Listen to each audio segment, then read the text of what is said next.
right, it's overtime. Yeah. Are you kidding me? No, we're not kidding you. Too much overtime for the Bolts lately, right? What the fuck? One-pointers. Yeah. What'd you guys think of tonight's broadcast? I think an hour isn't enough to talk about that trade. I mean, know. Oh, yes, it is. It wasn't the fact that it was Cal, because everybody read that and was ready for Cal. I don't see anybody going boo-hoo, Cal's gone. No. I think it's just who we got. Jano, I think, is going to end up being a fan favorite. 25 years old. He is married. He's got a little baby. So, I just think he's going to end up being a fan favorite for a long time to come. And yeah. If you said you saw me all over Facebook earlier today responding to a lot of people, and that's definitely one of the things I said. I said this guy's going to come in and be a fan favorite, without a doubt. He's going to solidify that third line, and people are going to fall in love with this guy real fast. I meant to talk tomorrow is Star Wars night. Oh yeah, that's right. Yeah. May the Force be with you. You like that? Weird. Well, I guess they don't play him there, so. Against Florida. That AI is crazy. You want me to ask it anything else? Oh my gosh. I love it, dude. That's so funny. Ask which one's the better host, Shooter, Stash, or Schoolie. Let's see what it says. Well, I don't know if it'll be able to do that. Here, let me share. Who's the one person watching us? Holy Phil. That's probably Mike. I was thinking maybe Steve. Maybe, but I mean, Mike's the one that's watched us the last couple weeks. Okay, so let's put in here. Tell us a story about the hosts of the We the Thunder podcast going to a Tampa Bay Lightning game. More detail or no? No, I think that's good. Share it with us. Oh wait, it's giving us different names. We gotta hold on. Let me redo this. Okay. Right. Tell us there's Steve. A story Steve. I'll be right back. About the hosts of We the Thunder. About Shooter, Stash, and Schoolie, the hosts of We the Thunder, about when they went to a Lightning game on Star Wars night.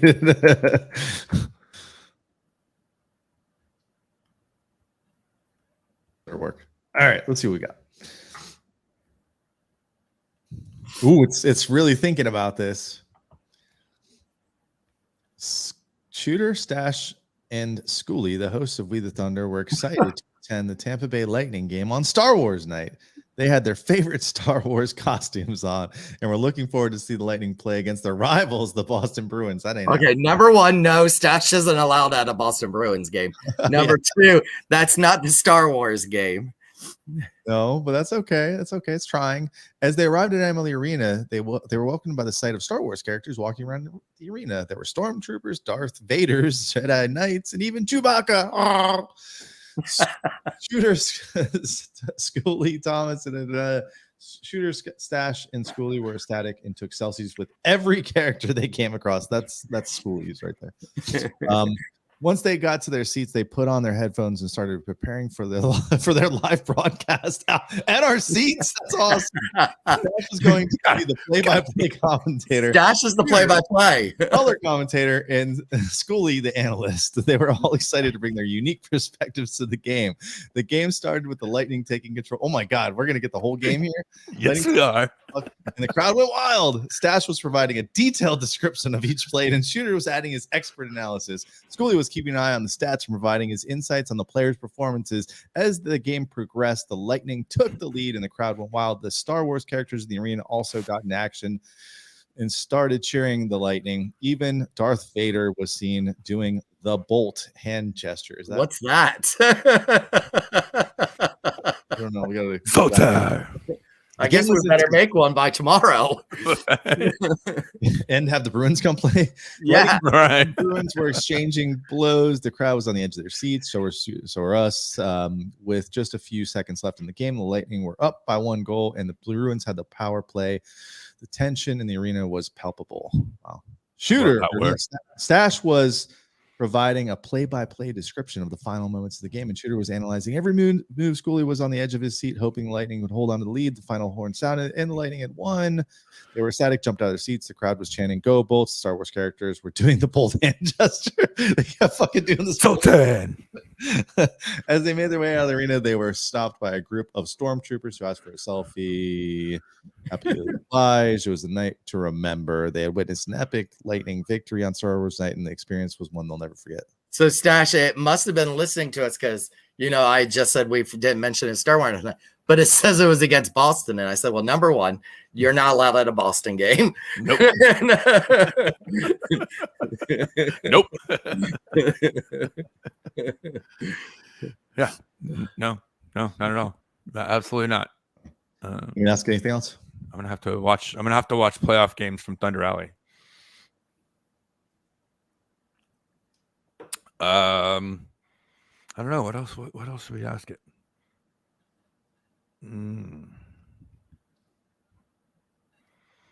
See if it does predictions. Dead air.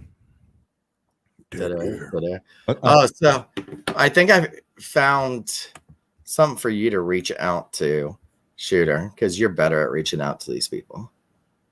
All you have to do is ask. If you're in the booth with them for 3 hours. No, not just that. Paul Porter, I think, would be great.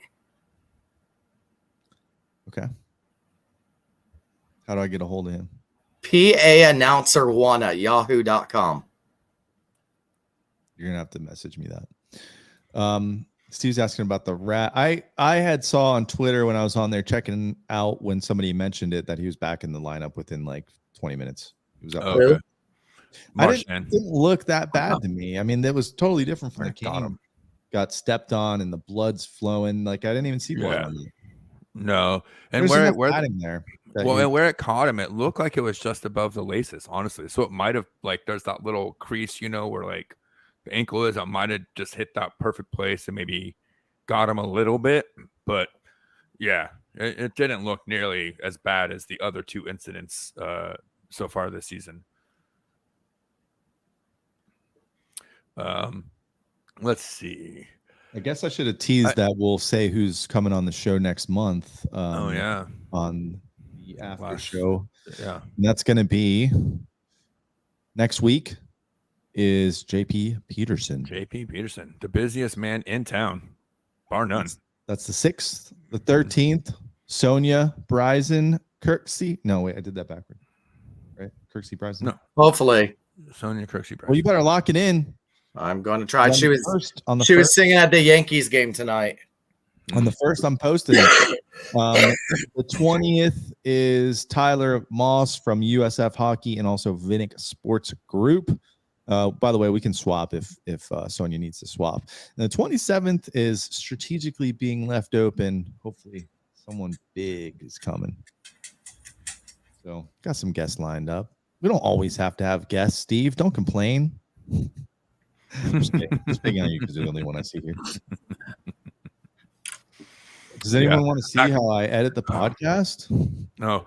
Hey, you know what though? Before we really get into our March schedule, you and me were kind of talking about maybe changing it up.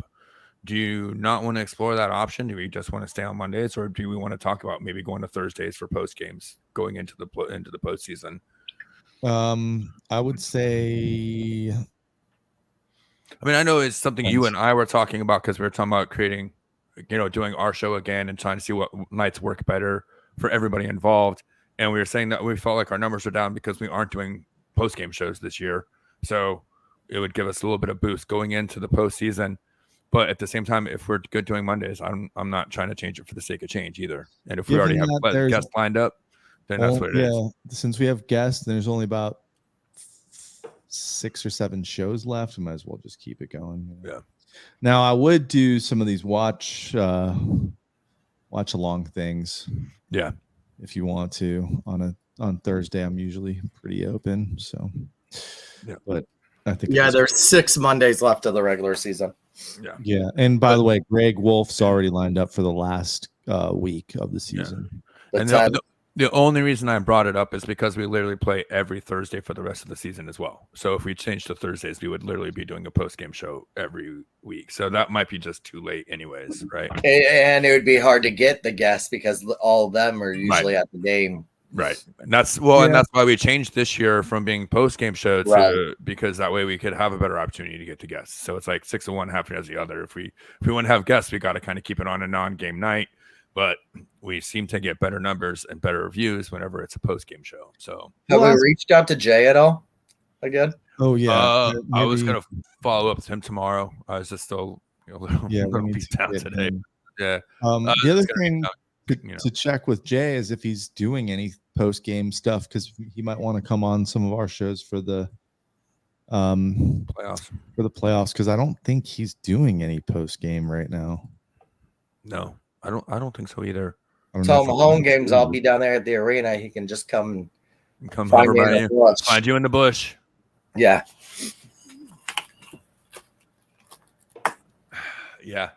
So, man, I don't know. I just went out there and talked to Mrs. Dash, and I was, we haven't really seen each other all day because she closed, and the trade kind of came out before we really had time to talk about it, or after we had whatever. So, I just mentioned to her, man, I'm really excited about this guy coming in. Like I kind of knew about him before, just from like the Stadium Series. Somebody mentioned he was the guy that actually scored the first goal for Nashville in that game. Yep. So I was kind of aware of him, but the more I've like listened to him and seen him and looked at his stats and heard from what JBB has to say, to know that he was an undrafted kid, but he went through Moose Jaw and he played with Point and he has a history with him. Just like everything I've heard about him just makes me happier and more excited. And he's the kind of hockey player that I grew up, kind of loving that bigger power, like almost like a Roenick kind of guy. You know what I mean? Who had like the big body, the speed, the skill. Although Roenick was kind of a bitch, he was never quite as physical as he could have been. But like, this is the kind of hockey player that changes games. He can do things that a lot of other people can't because he has size and speed and skill and is willing to go in and put some physicality out there. And this team's had finesse and has had skill for a very long time.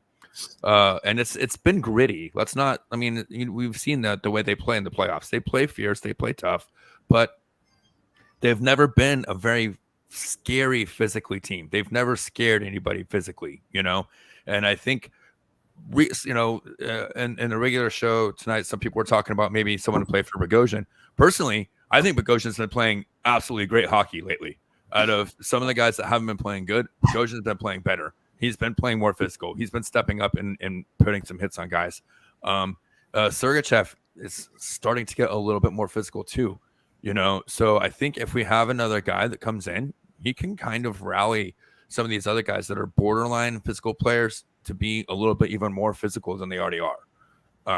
So I think that's probably the most important, like the thing I'm most excited about is like, that's what JBB says. Like, he's a guy that brings his team into the fight.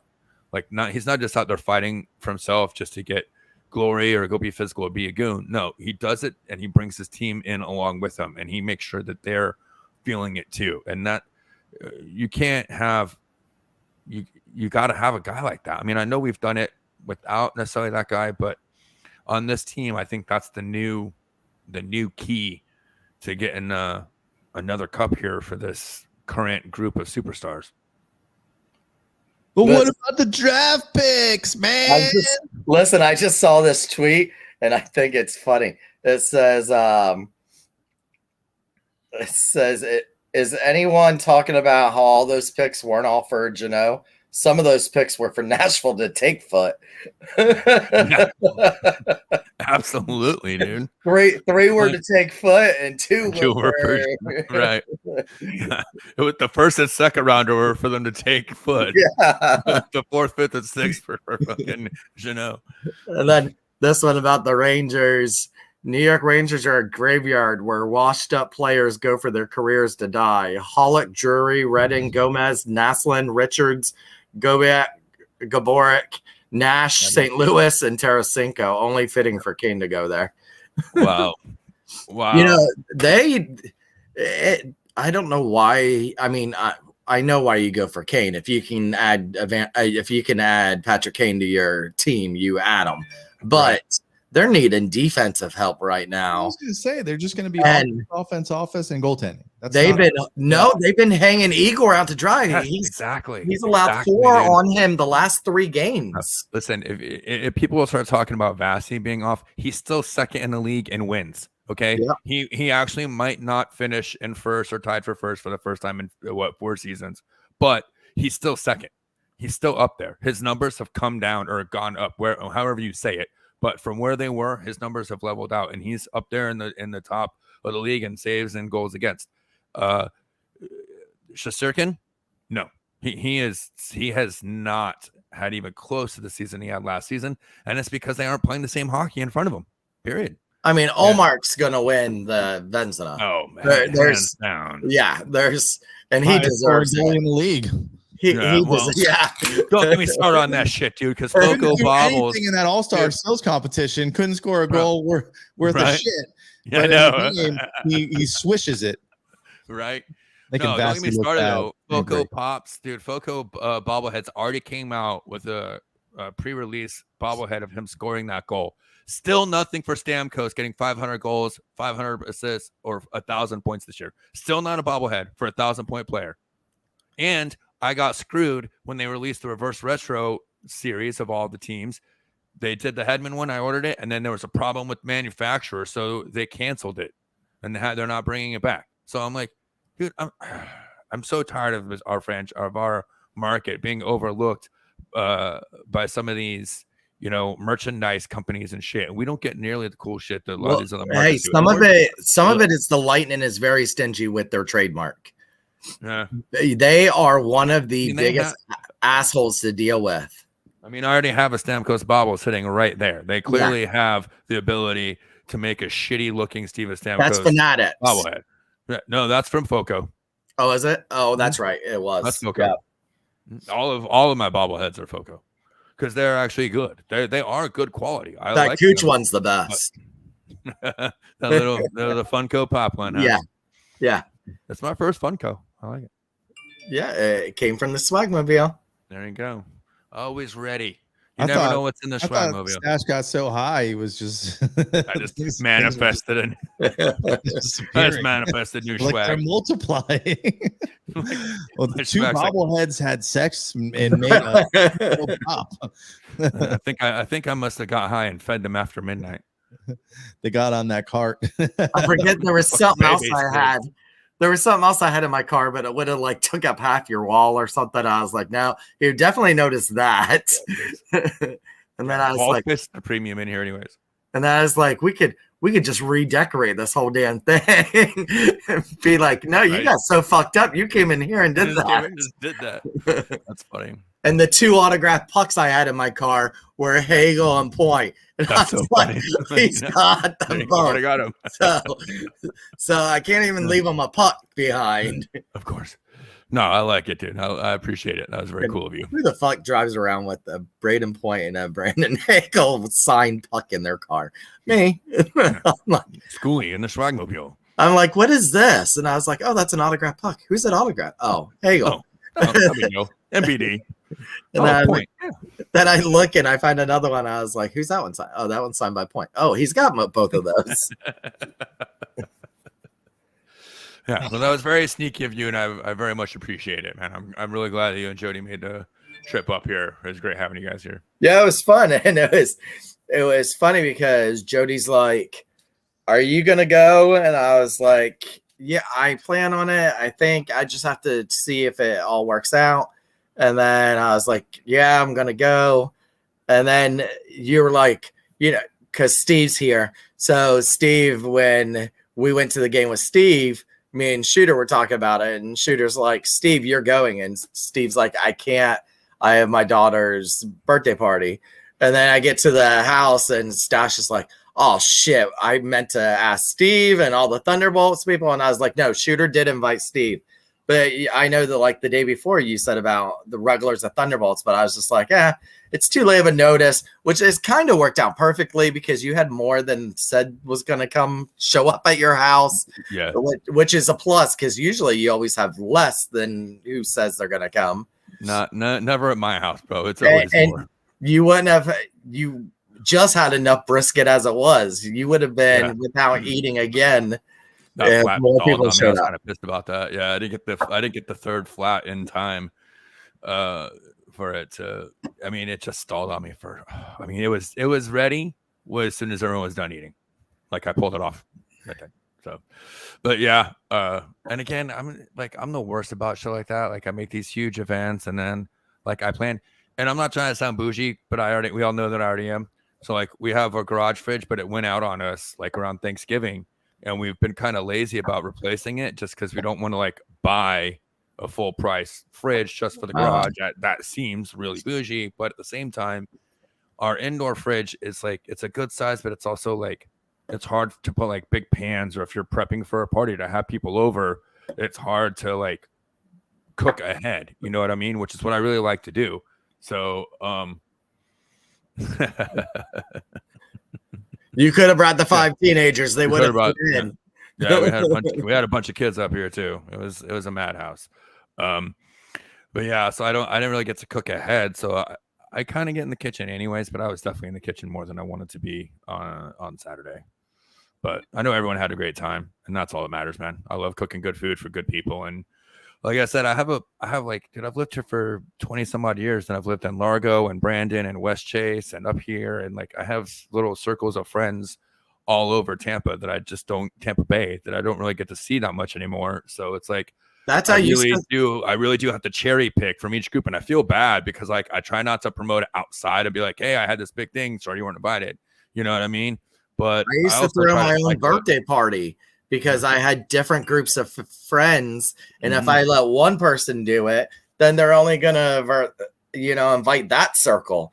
And I'm like, I have a Tampa Bay Lightning circle. I have a Walmart circle. I have, this circle, and I have that circle. So it's like, if you want all that group together, then you have to do it yourself. And it's the same thing when I do the Thunderbolts kill counts. Like, I'm always busy doing the other stuff that I never get to eat.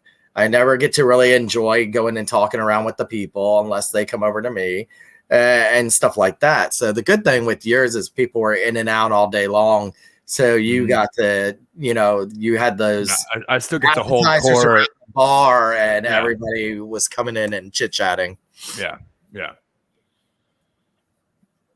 Hey, Steve, that's a good tip, dude. I'll have to go. Like, we have some friends that are actually moving to Georgia here in a couple of weeks, and they have a fridge in their garage they said we could have, but it's kind of a small side-by-side, and I hate side-by-sides for outdoor fridges. I don't like side-by-sides anyways, but maybe I go down to that area quite often, so maybe I'll go check that out, the Habitat for Humanity over on 19. Actually, the coolest lamps I have in my house I got from that Habitat from Humanity. They're really cool retro. The lamps that are on my TV console in the living room, I got from there. They're super retro 70s lamps. But yeah, I'll do another one soon, and I'll make it more just for like. I mean, obviously, I want to do I'm excited for the 12th, bro. I'm excited. I'm gonna throw down. I'm gonna let some motherfuckers know what's going on up here.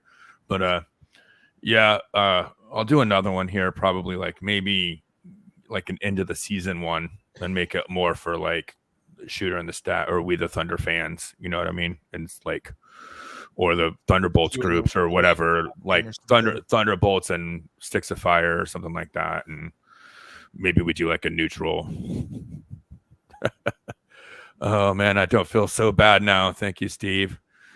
Because I have 3 fridges and a full size 20 cubic foot upright freezer. So, well, actually I have 2 full-size fridges and a bar fridge. And Wait, what do you got on that kegerator, Steve?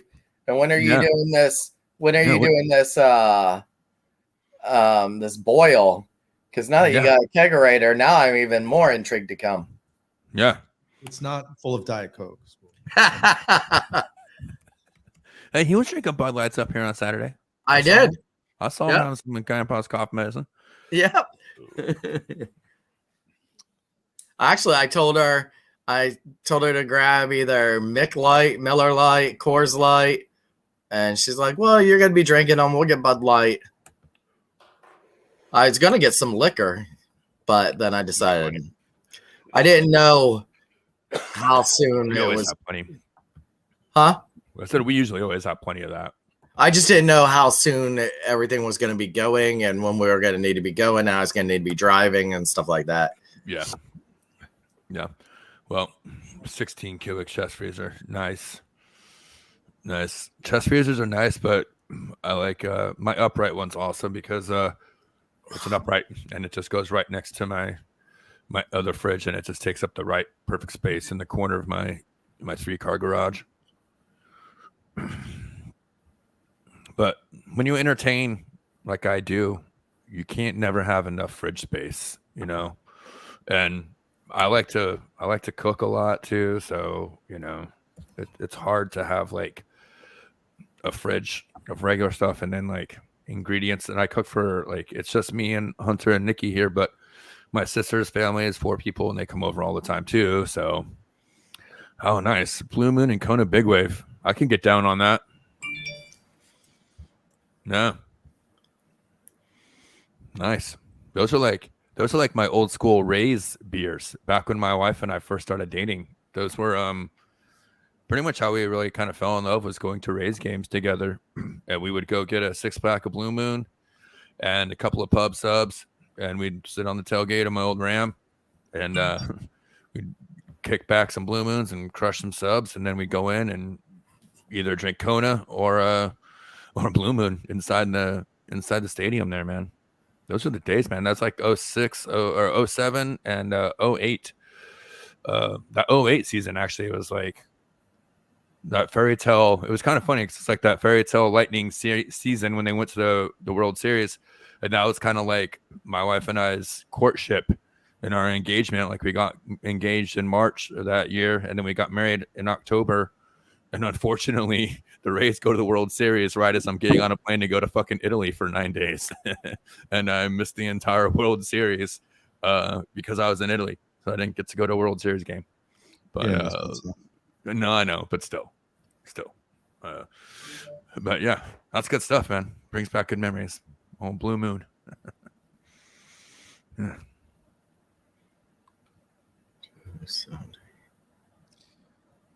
Well, what else is going on YouTube? Let me see. I haven't seen. I am really shocked that there is not that many trades today.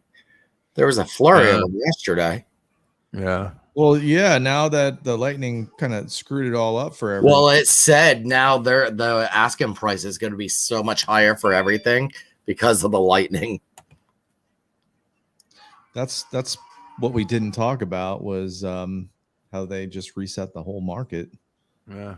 And that was probably part of the idea of doing the whole deal was stop the madness with these other teams. Because, I mean, who was it? Nino Niederreiter, the Preds just had traded away. They only got like a 2nd-round pick for him. Yeah. So, yeah. And I don't know. Some of these trades have been actually crazy this year with just the number of players and picks that are going back. Look at this guy. And I don't understand the interesting the whole idea behind like other teams wanting to help so much with like retaining salary and everything. Well, listen, I mean, you know, you talked about it earlier, Schoolie, but that's why Chychrun is still in Arizona because they've decided they're not taking salary. We've talked about it earlier previously on the show, but they're not taking salary on anymore. They're not retaining salary. And you've got a $4.5 million cap hit. And most of the teams that want to add them either can't afford him now or they can't afford to re-sign him or they can't afford him next year. You know what I mean? And I think that's a big reason why the Lightning haven't gone after him is because they can't afford him in the future. Sure, they could bring him in this year, but what he is going to get, like, they can't, you know what I mean? And I think he's a RFA, right? Yeah. After the season. Yep. So I mean, you're going to have to sign him. And I just don't think, and he's already making 4.5, right? Like, I don't know where you go from there. So I think that's a big reason why Chychrun has been moved, because the teams that really want him can't afford him. So, and if you're not retaining, I mean, still, it would only be this season, you know, it would still be basically a rental. But yeah, it's interesting that Arizona is kind of changing that philosophy. I was chatting with Adrian earlier, D'Souza, on Facebook, making comments about Chicago and how much we just hope they fail miserably at their rebuild. And I truly hope that Arizona gets Connor Bedard and that they are able to He's so kind good. of, and if they could build a franchise around him and have a brand new arena, I really think that they could be a really fun team. Imagine Austin Matthews goes there in free agency and they draft Bedard. Right. That'd like, be awesome. Because that's Austin Matthews is from there, right? Yeah. So like, if that would be amazing. Like, that would be crazy. I agree, Steve, man. This so little cap movement is just handcuffing these teams, you know, in these free agency moves, because you just can't look forward to extra money next year to help sign these guys. And I think it's garbage that we saw before the season started that they were talking about a substantial increase, and now once the season started, they come out, oh no, it's only going to go up by $1 million again. If you see how much revenue has gone up in the league the last 2 years, I just don't understand it. I understand they have to pay back the players for the lost games and the lost money for the COVID games and the fan. Well, I understand that, you know, they borrowed money from the players. I get it, but still, I think the players would be fine with maybe getting paid back a little more slowly if the teams were getting more money to spend on them, you know, like, hey, maybe we don't get our revenue share, but I at least can get a salary contract next year, right? Because these guys are now not getting paid what they want to pay, or they're not getting the contracts they want to get, or staying where they want to stay because they're not getting the cap increase that they should be getting. So hopefully this is the last year of the bullshit $1 million increase, and it should go up by $3 or $4 million after next season and things get back to normal. But it's definitely been, like I said during the show, a hamstring, especially for the Lightning the last few years. I think specifically Blake Coleman would still be here if it wasn't for the lack of increased salary cap. Like, that's a guy they definitely wanted to keep here. I know that for a fact. So Yeah. Inflation, forced inflation, you mean, Steve? Forced inflation. I don't know, but I'm excited to see a new toy tomorrow. Me too. Who's still out there to be traded? Well, Carlson, they're not trading him. Yeah, they just couldn't find a buyer, and he came out today. Well, the GM came out and said there's still time, but Carlson came out and said if he hasn't asked me yet, and he thinks he's going to come in here and ask me with 3 days left to waive my no trade, I don't think that's going to happen. So he's not going nowhere.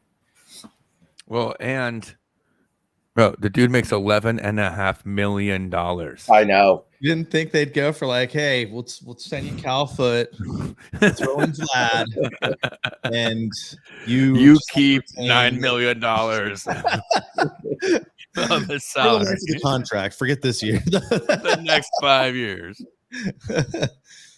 Yeah, totally, dude.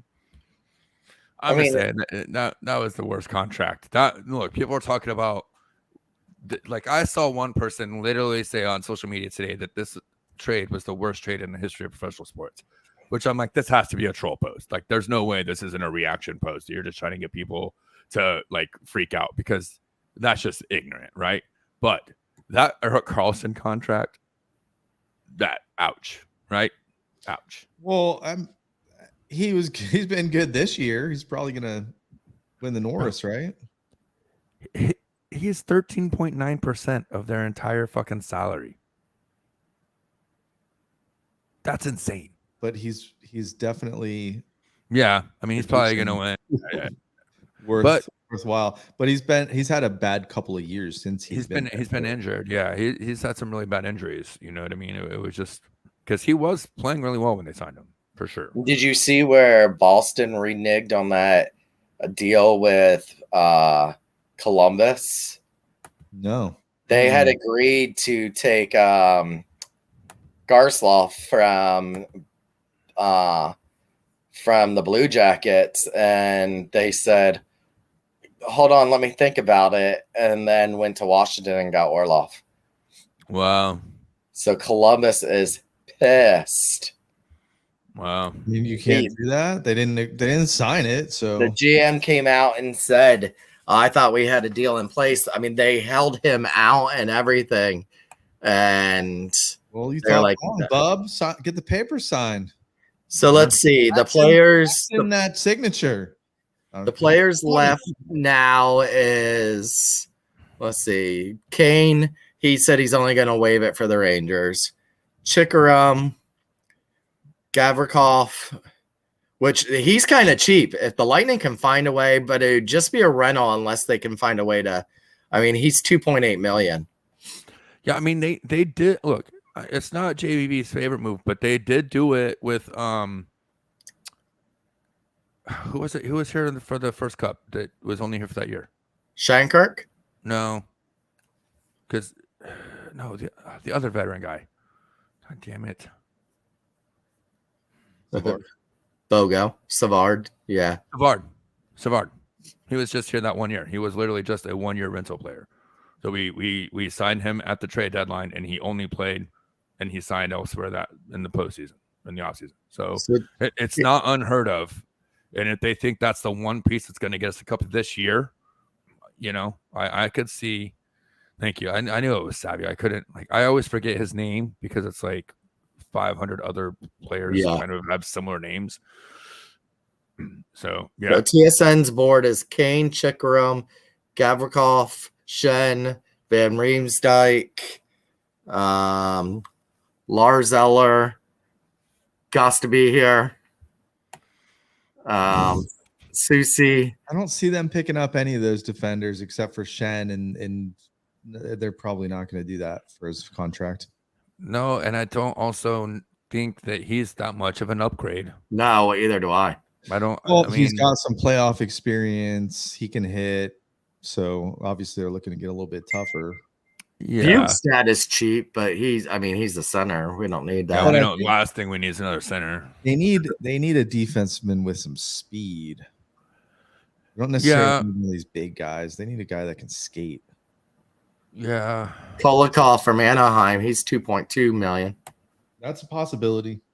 Yeah. Yeah. Dude, right now I'm still. You got to get people to take these guys like Vlad Domestikov, which what's the incentive to do that? Are they going to, unless they really want him and they're going to re-sign him in the offseason, which they could just wait to sign him in the offseason if they wanted to. Right, Eric Gustafsson from Washington is only $800K. Yeah. But like I said, I don't know. Like, that's the problem with moving Vlad. We keep saying that, but you're right about that, Shooter. Like, what's their incentive if he's literally, I mean, he is a free agent after the season. We had to trade 5 draft picks to get someone to take Cal Foote. Right. Dude, that's ridiculous. Cal Foote's good. Like, he's not a horrible player. Right. I mean, I honestly wouldn't mind seeing Belly sat tomorrow and play Vlad. But who's the center then? Geno's not a center. Yeah, I know. Right. Yeah. And honestly, with them two would be good. Yeah. Well, so here's the other thing. Here's the other thing, though, right? So Belmar has the veterans clause, so he has control over his movement. Corey Perry has the veterans clause and a full NTC. and Maroon has a modified NTC. So very much like, and I mean, Nemestikov has a modified NTC. So that's the other thing we're talking about. Most of these guys, Killorn, he's a UFA next year, but he's got a modified trade clause, and we all know what he's said publicly many times, you know. And what's the odds that these guys put basement dwellers on their list of teams they're willing to go to? Very unlikely. They're probably all contenders, and you don't want to trade a top 6 guy or top 9 guy to somebody who might be playing in the playoffs, especially like a Killorn. You know what I mean? Where's and Nemestikov? Is he from? He's Canadian. Vancouver. Yeah, he's from outside of. It's like a Toronto kid. Halifax. He's from Never mind. Nova Scotia. He's from Halifax. Nova Scotia. Yeah, it'd be really tough to trade anyone else, especially with how much people would freak out just seeing the number of draft picks that have to go the other way. We don't even have more draft picks. We have nothing to do. 4 picks in the next 2 drafts. They do have some picks next draft, I believe, still stocked up. So, yeah, and in the 25 draft, yeah, not this upcoming, but the following. Yeah, 24. Yeah, sorry. I mean, they are. So Killers is a 16 team list. Names is a 20 team list. Oh, there you go. Maroon is a 16 team list.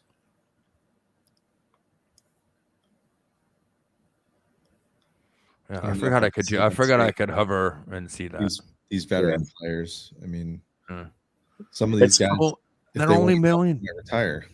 Yeah, and they're only $1 million a piece. And I do think this is the last season for both Belmar and Perry. I think they retire after this year. I really do. And Maroon, even though he has another, he's ready to step in. He has one more year, but I think he might even retire, even with an extra year on his contract. He'll play unless he gets a really good offer to join TNT or something. Yeah, I'm not saying. Yeah, who knows? But and I mean, I was looking at the AHL roster, and there are some guys that we probably would be ready to come in for those 4th line roles that could do. You know, we got. Mismatch, who's a restricted free agent. He's not making a lot. Alex Barre-Boulet, maybe he finally cracks the roster if these guys retire. Jamel Smith, we were talking about Rudy Balsers. He's an RFA next year too. So maybe some of those guys down there at AHL do have spots next season if some of these guys retire. Eventually. And we're not going to probably re-sign Nemestikov after especially with Jeannot having to sign him. That's probably not likely. And having to trying to probably keep Killorn on a team-friendly contract. He's gonna get paid at least as much, probably more. Elsewhere, I don't know. He's still. I mean, he's 33, so he's not old, but he's not. He's young, but he's still got to get a contract. To get a good 3-year contract, probably. You know what I mean? And he could probably get $4 or $5 million a year. Still, yeah. And I know the Lightning can't afford that. That's for sure. And I say Allen comes up next year as Vasi's backup. Yeah, Hugo. I think he's gonna come up to the big boys next year. Yeah. What's the rush?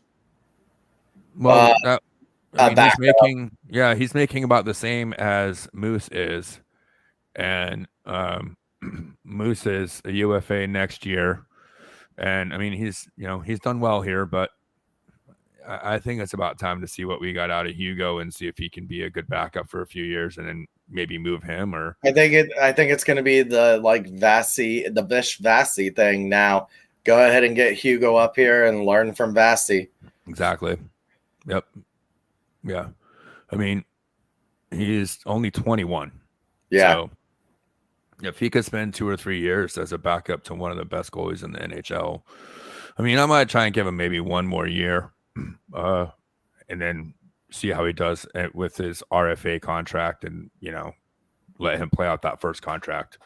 But yeah, there's definitely some options next season. But once again, I'm always probably looking too far in the future. But by then the whole team I can't help myself, right? Stammer might not even be here. If you look at 2028, I mean, wow, we have nobody signed after 2028. Like, it is ridiculous. What is this team going to do? Pick in the draft. How'd this happen? We go back to tonight's podcast. This was the night we traded away all of our picks from future. No, we spread them out. So each year we trade a substantial a substantial pick every year. Yeah. It doesn't matter. Let's win those cups. Stamkos isn't getting any younger either. Is Hedman? Nope. Do you know I was reading a story about Paul today? Paul, the Nashville's GM. Paul? That he hired Trotz's very first job as a scout, and now Trotz is going to end up taking over for him as the GM, but that he's the longest reigning GM in the league to never win a Stanley Cup. He has never won a Stanley Cup, and he's been at several different teams, but he's been with Nashville for, I think, since the beginning. I think, yeah. And so they said it's just that it was his time. A lot of people are crediting this trade with Trotz, saying Trotz had a hand in this one with the Lightning because that he fucked up the Nino one. So Trotz stepped in for this one. And but I was reading, it was a good story. It's through The Athletic, the guy from Nashville for The Athletic, because I wanted to read what they were saying in the loss of Jeannot and stuff like that. So Cal's girlfriend came and picked him up from the airport last night, and usually she pulls up front and he walks through the building. She pulled out on the tarmac. I was like, oh man. But while she was sitting there waiting for the gate to open, I was saying to April, should we go ask her if they need help packing? Like, I'll drive the truck. What do they need help with? And at first she was late. Like usually she's there like 20 minutes before the plane arrives. And like the plane had already landed and she wasn't there yet. And I was like, maybe she's already packing up the shit. maybe he's going to get a ride with somebody else and be like, and she's like, listen, I'm too busy packing the shit up. And April's like, I wonder if she goes with, because I guess they just recently started dating. I said, fucking $800,000 contract. You follow the money. You moved to Nashville. You're a pretty little blonde. You moved to Nashville. So yeah, might not be her choice. Yeah. Hey, just for perspective, we were talking about what's it, Carlson's contract, right? 13.9%. Hedman is 9.5%. Yeah.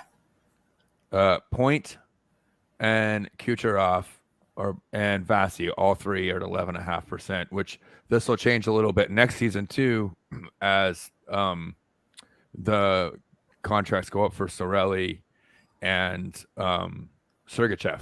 So their percentage will actually go down and up, and so it'll kind of flip-flop a little bit. But hardly anybody on this team is over 10% of the cap space for the entire roster. That's another thing that people don't give this team enough credit for. It's stacked with superstars, and not a single player makes more than $10 million on this team.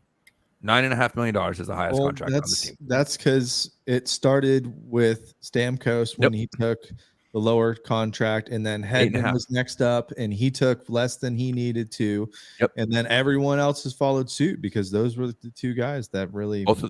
Both of those guys would be making Erik Karlsson money had they signed elsewhere instead of staying here. Absolutely. And they've got 2 Stanley Cups to say thank you for a few $1 million less. And how much money have they made aside from that? And now you see them on commercials and all this other stuff, right? So they probably made merchandising and sponsorship money that kind of makes up for that, And plus, again, we talk about it a lot. No state income tax either probably helps a little bit too. So, but overall, I mean, there's a model, and the fact that other teams haven't stepped back and looked at the Lightning and what they've done over the last decade and haven't adjusted their model to look more like what the Lightning do is still just, it's mind-boggling to me. Where the NFL is an absolute copycat league, the NHL still remains the land of every GM thinks they can do it their way, and that, you know, they'll bang their heads in the wall with the writing on the wall right next to them. They'll sit there and keep smashing their head in the wall trying to do it their way instead of look at the successful franchises and how they do it. There was a stat the other night. Braden Point, most career game-winning goals by a player in Tampa Bay Lightning franchise history. Stammer was 77, Marty St. Louis 64, Vinny Lecavalier 60, Braden Point 43, Nikita Kucherov 42, Alex Killorn 33. Braden Point's going to end up overtaking all of these. Yeah. And you think he's already in fourth place in franchise history and game-winning goals, and he hasn't even really touched the surface. But I think without a Kucherov there, he also isn't that far up on the category. And then Vasi had a stat the other night was what was it? Recorded his 30th career shutout since making his debut in 2014-15. The only goalies with more: Marc-Andre Fleury with 45 and Connor Hollaback with 31. There it is for you guys. Enjoy.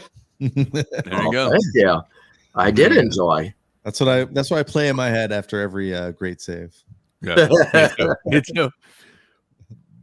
What are you guys? Yeah, but I will tell you one thing that's positive to my eyes here is that while we probably won't get a lot of, you know, it's looking like we get no salary cap growth this year. Next year, after next year, we should, and that's whenever they're going to be looking to re-sign Brandon Hagel, and so they should have enough money to at least get him a bridge deal, as the Lightning franchise has shown. You take a bridge deal in good faith now, we'll pay you back in the future when the money is there, and it will be there. You know, after another 3 years, the cap will definitely have gone up substantially. So, and the players say they trust that because of the fact that they have shown they've shown it time and again. Yep, they've shown that they live up on their bargain. Yep. So yeah, we'll see. So I thought for sure they weren't going to announce the trade until the team landed, until it came out, and then I saw JBB was on the plane, and I went, "Oh fuck!" Yeah. Well, and it was cool though because in that article from Chris Ken, they were talking about how McDonough gave Jeannot a bunch of numbers for the Lightning guys, and that they were already kind of texting him, like 5 or 6 of them were already texting him on the plane. Yeah, him and Point kind of talked again real quick. So like the fact that he's still, and that's another thing people don't look at enough, is that when they go make these moves, these guys have some kind of connection to this franchise one way or another. There's a guy they used to play with, or someone that coached them that Point they used to coach captain. with, or something like that. Yeah, exactly. They played 2 seasons together, and they were the captain. Like they were good friends, and like I looked up to him, and they both said it's a quality guy. That's a quality guy. Work ethic. You know what I mean? Like they said the same things about each other. So yeah, there's a continuity to the way the Lightning go and get these players and make these decisions. And I understand that maybe not everyone is analytical as maybe we are or some people are, but at the same time, even a casual fan, if you just take a second and look at it and think about it, I don't understand how you can really question these moves from JBB right now. Like he hasn't done anything wrong. I was looking at that draft list. I think it was the same one Shooter ended up pulling up earlier. Yeah. I was looking at it before we went on, and every player that the Lightning have drafted, the only Stanley Cup they have ever won was if they were on the Lightning.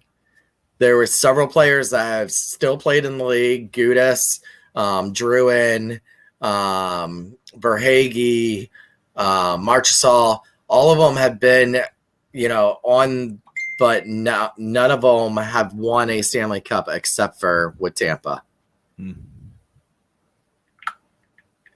I think that says something. I think they're really good at evaluating team players when they draft them and bring them up. And do they fit? Do they not? Let's get some value out of them. Let's move them before It's too late. Like they have done, and that's the other thing. Eiserman was really good about that. You know what I mean? Eiserman did a good job of stockpiling draft picks and making those shrewd moves and moving guys before it was too late. And I think he set JBB up for a situation where now he had a great core roster, and now he just had to go make those key decisions come trade deadline time. Yeah. So, Plus, they're also really good at getting the undrafted like free agents and signing college guys, but that's also because they want to come here. Yeah. Well, I also think they have a lot of trust in Isaac Howard. Ended up being on this team soon, and their other draft pick from He'll this be on by next show. Yeah, So, he's on the trade. I'm blanking on it now, but yeah, I was actually a little bit more high on the other guy they drafted, than Right. Isaac Howard. Who is the guy that they drafted? What, in the second round? Yeah, I have no idea, but I hope he's fucking good because we're gonna need him in a couple of years. Same thing with Isaac Howard. How's he doing? Lucas Edmonds. Luke Edmonds, thank you. Yeah. Yeah, he was drafted in the 3rd round. Yeah. Yeah, I think those two, I think they hopefully have plans to be part of this team. Isaac Howard. How has Isaac Howard been doing?